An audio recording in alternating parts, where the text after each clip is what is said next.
Welcome to Metricom. So today we're going to talk about the circular economy, but probably not in the way you're used to hearing about it. We're going to move past the buzzwords and look at a really powerful operational tool, material flow logic. Let's dive in. I mean, you've heard it everywhere, right? The circular economy.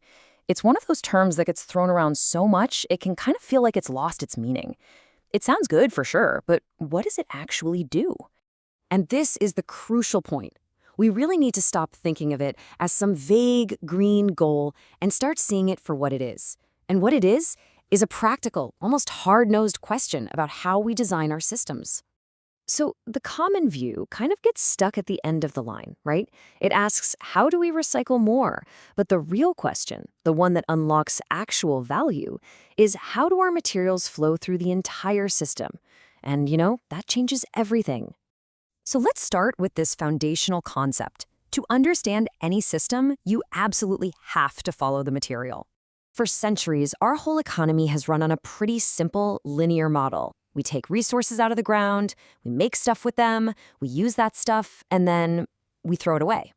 It's basically a one-way street from the mine to the landfill. And the big problem with this one-way street is that it's just incredibly inefficient. I mean, at every single step, we're losing valuable materials, we're losing energy, and we're losing money. It's a system that's literally designed for waste. So the circular economy aims to fix this.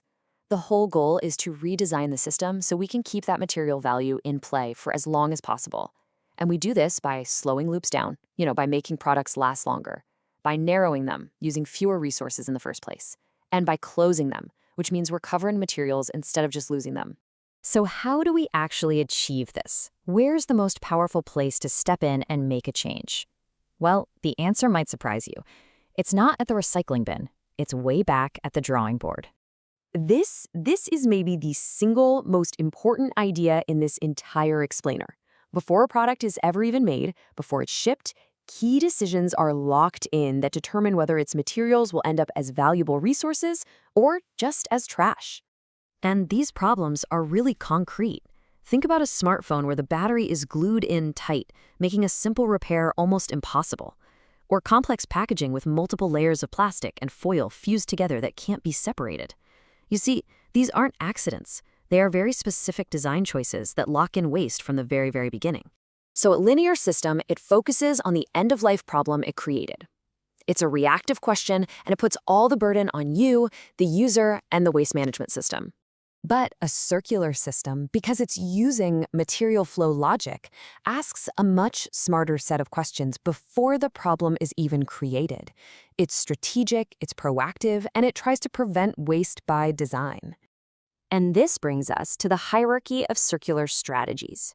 Because, and this is important, not all loops are created equal.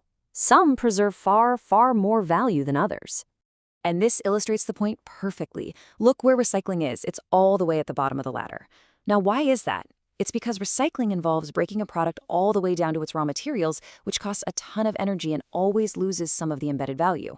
The strategies that preserve the most value are things higher up, like reducing, reusing, and repairing. Let's make this really tangible. Imagine taking an engine component, cleaning it up, and putting it back into service. That's remanufacturing. That process saves almost all of the energy and complex labor that went into making it in the first place. Melting it down to raw steel and starting all over again, well, that's just way more costly and intensive. Okay, now let's see how all this builds into something more than just an environmental strategy. This is a framework for building a stronger, more efficient business. This slide lays out the business case perfectly.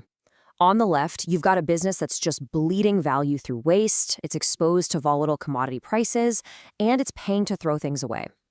But on the right, by managing material flows intelligently, you get a business that's less wasteful, more resilient to supply shocks, and is just fundamentally more productive. And that is the big takeaway here. This isn't about planting trees or just feeling good. It's about operational excellence.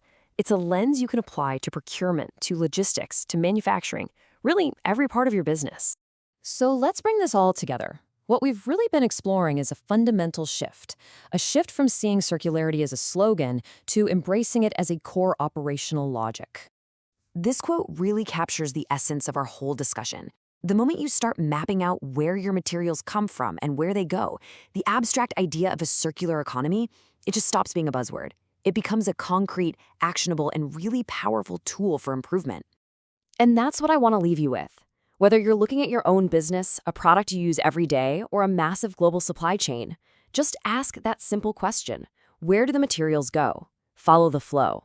Because once you see where the value is being lost, you can't help but start thinking about how to redesign the system to keep it.